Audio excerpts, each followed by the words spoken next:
नमस्कार मित्रों। आज हम सुनेंगे रविन्द्रनाथ टैगोर की लिखी हुई एक अति संवेदनशील कहानी गूंगी। तो कहानी शुरू करें। कन्या का नाम जब सुभाषिणी रखा गया तब कौन जानता था कि वह गूंगी होगी। इसके पहले उसकी दो बड़ी बहनों के सुकेसिनी और सुहासिनी नाम रखे जा चुके थे। इसी से तुकबंदी मिलाने हेतु उसके पिता ने छोटी कन्या का नाम रख दिया सुभाषिणी। अब केवल सब उसे सुभा ही कहकर बुलाते थे।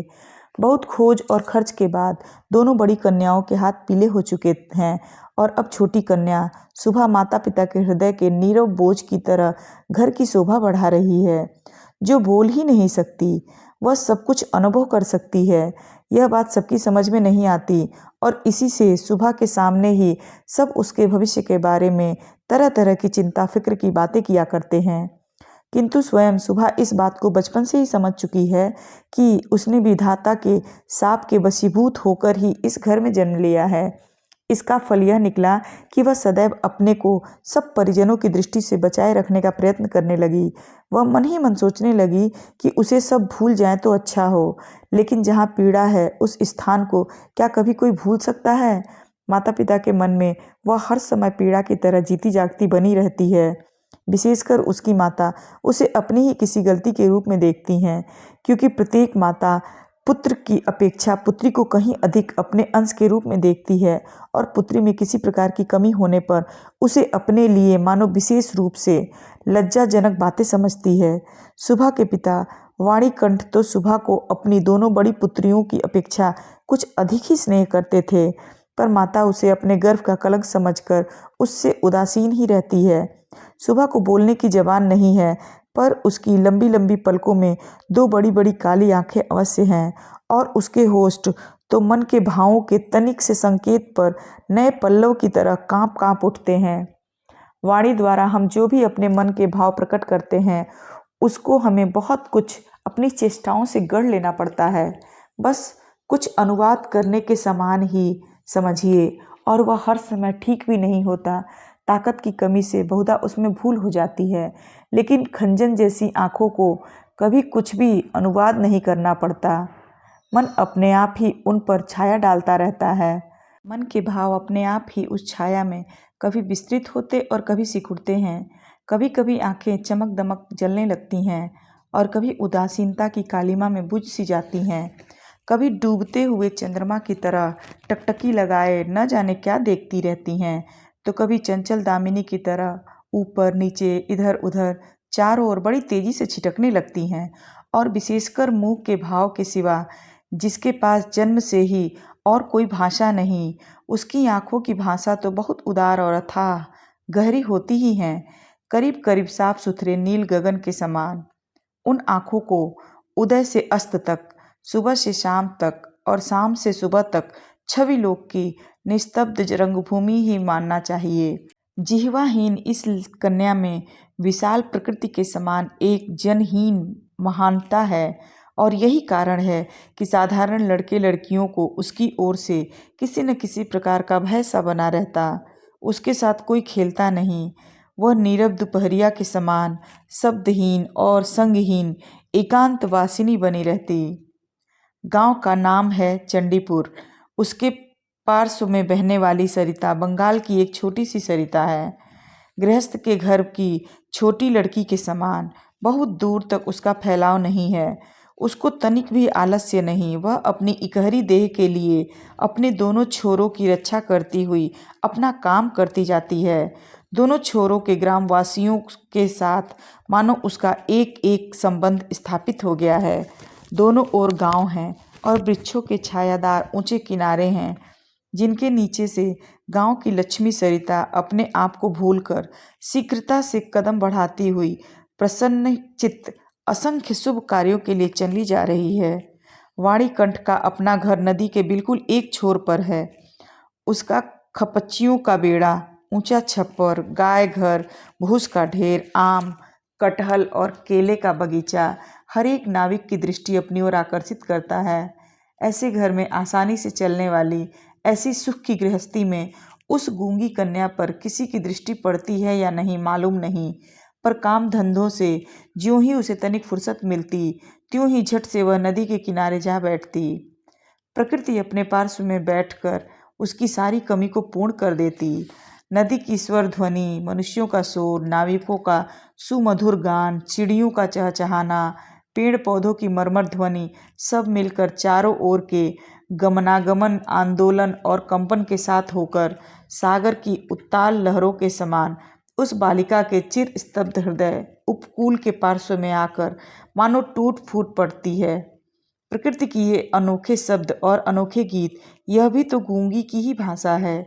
बड़ी बड़ी आँखों और उसमें भी बड़ी बड़ी पलकों वाली सुभाषिणी की जो भाषा है, उसी का मानो वह विश्वव्यापी फैलाव है, जिसमें झिंगूरों की झिनझिन ध्वनि से गूंजती हुई तृणभूमि से लेकर शब्दातीत नक्षत्र लोक तक केवल इंगित, संगीत, क्रंदन और उच्छ्वासें भरी पड़ी हैं। और दोपहरिया को नाविक और मछुए खाने के लिए अपने अपने घर जाते, गृहस्थ और पक्षी आराम करते, पार उतारने वाली नौका बंद पड़ी रहती, जन समाज अपने सारे काम धंधों के बीच में रुककर सहसा भयानक निर्जन मूर्ति धारण करता। तब रुद्र महाकाल के नीचे एक गूंगी प्रकृति और एक गूंगी कन्या दोनों आमने सामने चुपचाप बैठी रहती, एक दूर तक फैली हुई धूप में और दूसरी एक छोटे से वृक्ष की छाया में। सुभाषिणी की कोई सहेली हो ही नहीं सो बात नहीं। गौ घर में 2 गायें हैं, एक का नाम सरस्वती, दूसरी का नाम है पार्वती। ये नाम सुभाषिणी के मुंह से उन गायों ने कभी भी नहीं सुने, परंतु वे उसके पैरों की मंथर गति को भली भांति पहचानती हैं। सुभाषिणी का बिना बातों का ऐसा करुण स्वर है, जिसका अर्थ वे भाषा की अपेक्षा कहीं अधिक सरलता से समझ जाती है। वह कभी उन पर लाड करती, कभी डांटती, कभी प्रार्थना का भाव दर्शाकर उन्हें मनाती, और इन बातों को उसकी सारों और पारों इंसान से कहीं अधिक और भली भांति समझ जाती। सुभाषिणी गौ घर में घुसकर अपनी दोनों बाहों से जब सारों की गर्दन पकड़कर उसके कानों के पास अपनी कनपटी रगड़ती, तब पारो स्नेह की दृष्टि से उसकी ओर निहारती, उसके शरीर को चाटने लगती। सुभाषिणी दिन भर घर के काम में 2-3 बार तो ये नियम से गौ घर में जाया ही करती। इसके सिवा अनियमित आना जाना भी बना रहता। घर में जिस दिन वह कोई सख्त बात सुनती, उस दिन उसका समय अपनी गूंगी सखियों के पास बीतता। सुभाषिणी की सहनशील और विषाद शांत चितवन को देखकर वे न जाने कैसी एक अन्य अनुमान शक्ति में उसकी मर्म वेदना को समझ जाती और उसकी देह से सटकर धीरे धीरे उसकी बाहों पर सींग घिस घिस कर अपनी मौन आकुलता से उसको धैर्य बंधाने का प्रयत्न करती। इसके सिवा एक बकरी और बिल्ली का बच्चा भी था। उसके साथ सुभाषिणी की गहरी मित्रता तो नहीं थी, फिर भी वे उससे बहुत प्यार रखते और कहने के अनुसार चलते। बिल्ली का बच्चा चाहे दिन हो या रात, जब तब सुभाषिणी की नर्म गोद पर बिना किसी संकोच के अपना हक जमा लेता और सुख की नींद सोने की तैयारी करता। और सुभाषिणी जब उसकी गर्दन और पीठ पर अपनी कोमल उंगलियां फेरती, तब तो वह ऐसे आंतरिक भाव दर्शाने लगता मानो उसकी नींद में खास सहायता मिल रही हो। ऊंची श्रेणी के मनुष्यों में सुभाषिणी को और भी एक मित्र मिल गया था, किंतु उसके साथ उसका ठीक कैसा संबंध था, इसकी पक्की खबर बताना मुश्किल है, क्योंकि उसके बोलने की जिह्वा और वह गूंगी है। अतरु दोनों की भाषा एक नहीं। वह था गुसाइयों का छोटा लड़का प्रताप। प्रताप बिल्कुल आलसी और निकम्मा था। उसके माता पिता ने बड़े प्रयत्नों के उपरांत इस बात की आशा तो बिल्कुल छोड़ दी थी कि अब वह कोई काम करके घर गृहस्थी में कुछ सहायता करेगा। निकम्मों के लिए एक बड़ा सुविधा यह है कि परिजन उन पर बेशक नाराज रहें, पर बाहरी जनों के लिए वे प्रायरूप स्नेह पात्र होते हैं। कारण किसी विशेष काम में न फंसे रहने से वे सरकारी मिल्कियत से बन जाते हैं। नगरों में जैसे घर के पार्श्व में या कुछ दूर पर एक आध सरकारी बगीचे का रहना आवश्यक है, वैसे ही गांव में 2-4 निठल्ले निकम्मे सरकारी इंसानों का रहना आवश्यक है। काम धंधों में, हास परिहास में, और जहाँ कहीं भी एक आध की कमी देखी, वहीं वे चट से हाथ के पास मिल जाते। प्रताप की विशेष रुचि एक ही है, वह है मछली पकड़ना। इससे उसका बहुत सा समय आसानी से कट जाता। तीसरे पहर सरिता के तीर पर बहुधा वह इस काम में तल्लीन दिखाई देता और इसी बहाने सुभाषिणी से उसकी भेंट हुआ करती। चाहे किसी भी काम में हो, पार्श्व में एक हमजोली मिलने मात्र से प्रताप का हृदय खुशी से नाच उठता। मछली के शिकार में मौन साथी ही सबसे श्रेयस्कर माना जाता है। अतरु प्रताप सुभाषिणी की खूबी को जानता और कद्र करता। यही कारण है कि और सब तो सुभाषिणी को सुभा कहते, किंतु प्रताप उसमें और भी स्नेह भरकर सुभा को सू कहकर पुकारता। सुभाषिणी इमली के वृक्ष के नीचे बैठी रहती और प्रताप पास ही जमीन पर बैठा हुआ सरिता जल में कांटा डालकर उसी की ओर निहारता रहता। प्रताप के लिए उसकी ओर से हर रोज एक पान का बीड़ा बंधा हुआ था और उसे स्वयं वह अपने हाथ से लगा कर लाती, और शायद बहुत देर तक बैठे बैठे देखते देखते उसकी इच्छा होती कि वह प्रताप की कोई विशेष सहायता करे, उसके किसी काम में सहारा दे। उसके ऐसा मन में आता कि किसी प्रकार वह यह बता दे कि संसार में वह भी एक कम आवश्यक व्यक्ति नहीं, लेकिन उसके पास न तो कुछ कहने को था और न कुछ कर ही सकती थी। तब वह मन ही मन भगवान को ऐसी अलौकिक शक्ति के लिए विनती करती जिससे वह जादू मंत्र से चट से ऐसा कोई चमत्कार दिखा सके जिसे देखकर प्रताप दंग रह जाए और कहने लगे, अच्छा सू में यह करामात, मुझे क्या पता था। मान लो सुभाषिणी यदि जल परी होती और धीरे धीरे जल में से निकलकर सर्प के माथे की मणि घाट पर रख देती और प्रताप अपने उस छोटे से धंधे को छोड़कर मणि को पाकर जल में डुबकी लगाता और पाताल में पहुंचकर देखता कि रजत प्रसाद में स्वर्ण जड़ित शैया पर कौन बैठी है, और आश्चर्य से मुंह खोलकर कहता, अरे यह तो अपनी वाणीकंठ के घर की वह गूंगी छोटी कन्या सू, मेरी सू आज मड़ियों से जटित गंभीर निस्तब्ध पातालपुरी की एकमात्र जलपरी बनी बैठी है। तो क्या यह बात हो ही नहीं सकती? क्या यह नितांत असंभव ही है? वास्तव में कुछ भी असंभव नहीं, लेकिन फिर भी सू प्रज्ञा शून्य पातालपुरी के राजघराने में जन्म न लेकर वाणीकंठ के घर पैदा हुई है, और इसलिए वह आज गुसाइयों के घर के लड़के प्रताप को किसी प्रकार के आश्चर्य से अचंभित नहीं कर सकती। सुभाषिणी की अवस्था दिन प्रतिदिन बढ़ती जा रही थी। धीरे धीरे मानो वह अपने आप को अनुभव कर रही थी, मानो किसी एक पूर्णिमा को किसी सागर में एक ज्वार सा आकर उसके अंतराल को एक नवीन अनिर्वचनीय चेतना शक्ति से भर भर देता है। अब मानो वह अपने आप को देख रही है, अपने विषय में कुछ सोच रही है, कुछ पूछ रही है, लेकिन कुछ समझ नहीं पाती। पूर्णिमा की गाढ़ी रात्रि में उसने एक दिन धीरे से कच्छ के झरोखे से खोलकर भय त्रस्तावस्था में मुंह निकालकर बाहर की ओर देखा कि संपूर्ण प्रकृति भी उसके समान सोती हुई दुनिया पर अकेली बैठी हुई जाग रही है। वह भी यौवन के उन्माद से, आनंद से, विषाद से, असीम नीरवता की अंतिम परिधि तक, यहाँ तक कि उसे भी पार करके चुपचाप स्थिर बैठी है। एक शब्द भी उसके मुंह से निकल नहीं रहा, मानो इस स्थिर निस्तब्ध प्रकृति के एक छोर पर उससे भी स्थिर और उससे भी निस्तब्ध एक भोली लड़की खड़ी हो। इस कन्या के विवाह की चिंता में माता पिता बहुत बेचैन हो उठे और गांव के लोग भी यत्र तत्र निंदा कर रहे हैं। यहाँ तक कि जाति विच्छेद कर देने की भी अफवाह उड़ी हुई है।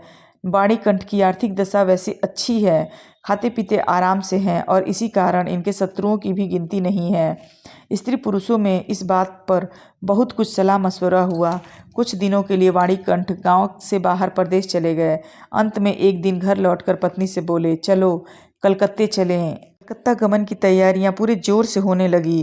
कोहरे से ढके सवेरे के समान सुबह का सारा अंतरुकरण अश्रुओं की भाप से ऊपर तक भर आया। भावी आशंका से भयभीत होकर वह कुछ दिनों में मूक पशु सी लगातार अपने माता पिता के साथ रहती और अपने बड़े बड़े नेत्रों से उनके मुख की ओर देखकर मानो कुछ समझने का प्रयत्न किया करती, पर वे उसे कोई भी बात समझाकर बता ही नहीं पाते। इसी बीच में एक दिन तीसरे प्रहर तट के समीप मछली का शिकार करते हुए प्रताप ने हंसते हंसते पूछा, क्यों रिसू, मैंने सुना है कि तेरे लिए वर मिल गया है, तू विवाह करने कलकत्ता जा रही है। देखना कहीं हम लोगों को भूल मत जाना। इतना कहकर वह जल की ओर निहारने लगा। तीर से घायल हिरणी जैसे शिकारी की ओर ताकती और आंखों ही आंखों में वेदना प्रकट करती हुई कहती रहती, मैंने तुम्हारा क्या बिगाड़ा था। सुबह ने लगभग वैसे ही प्रताप की ओर देखा। उस दिन वह वृक्ष के नीचे नहीं बैठी। वाणीकंठ जब बिस्तर से उठकर धूम्रपान कर रहे थे, सुबह उनके चरणों के पास बैठकर उनके मुख की ओर देखती हुई रोने लगी। अंत में बेटी को ढाढ़स और सांत्वना देते हुए पिता ने सूखे हुए कपोलों पर अश्रु की 2 बूंदें ढुलकी हुई देखी। कल कलकत्ता जाने का शुभ मुहूर्त है। सुबह ग्वाल घर में अपनी चिर संगिनियों से विदा लेने गई है। उन्हें अपने हाथ से खिलाकर गले में बांध डालकर वह अपनी दोनों आंखों से खूब जी भर कर उनसे बातें करने लगी। उसके दोनों नेत्र अश्रुओं के बांध को रोक न सके। उस दिन शुक्ला द्वादशी की रात थी। सुबह अपनी कोठरी में से निकलकर उसी जाने पहचाने सरिता तट के कच्चे घाट के पास घास पर औंधी लेट गई, मानो वह अपनी और अपनी गूंगी जाति की पृथ्वी माता से अपनी दोनों बाहों को लिपटाकर कहना चाहती है, तू मुझे कहीं के लिए मत विदा कर माँ, तेरे समान तू मुझे अपनी बाहों में पकड़े रख, कहीं मत विदा कर। कलकत्ते के एक किराए के मकान में एक दिन सुबह की माता ने उसे वस्त्रों से खूब सजा दिया, कसकर उसका जोड़ा बांध दिया, उसमें जरी का फीता लपेट दिया, आभूषणों से लाद कर उसके स्वाभाविक सौंदर्य को भरसक मिटा दिया। सुबह के दोनों नेत्र आंसुओं से गीले थे, नेत्र कहीं सूख न जाए इस भय से माता ने उसे बहुत समझाया बुझाया और अंत में फटकारा भी, पर आंसुओं ने फटकार की कोई परवाह नहीं की। उस दिन कई मित्रों के साथ वह कन्या को देखने के लिए आया। कन्या के माता पिता चिंतित, शंकित और भयभीत हो उठे, मानो देवता स्वयं अपनी बलि के पशु को देखने आए हों। अंदर से बहुत डांट फटकार बताकर कन्या के अश्रुओं की धारा को और भी तीव्र रूप देकर उसे निरीक्षकों के सम्मुख भेज दिया। निरीक्षकों ने बहुत देर तक देखभाल के उपरांत कहा, ऐसी कोई बुरी भी नहीं है। विशेषकर कन्या के आंसुओं को देखकर वे समझ गए कि इसके हृदय में कुछ दर्द भी है, और फिर हिसाब लगाकर देखा कि जो हृदय माता पिता के विछोह की बात सोचकर इस प्रकार द्रवित हो रहा है, अंत में कल उन्हीं के काम आवेगा। सीप के मोती के समान कन्या के अश्रुओं की बूंदें उसका मूल्य बढ़ाने लगी। उसकी ओर से और किसी को कुछ कहना नहीं पड़ा। पात्र देखकर खूब अच्छे मुहूर्त में सुबह का विवाह संस्कार हो गया। गूंगी कन्या को दूसरे के हाथ सौंपकर माता पिता अपने घर लौट आए, और तब कहीं उनकी जाति और परलोक की रक्षा हो सकी। सुबह का पति पछाह की ओर नौकरी करता था। विवाह के उपरांत शीघ्र ही वह पत्नी को लेकर नौकरी पर चला गया।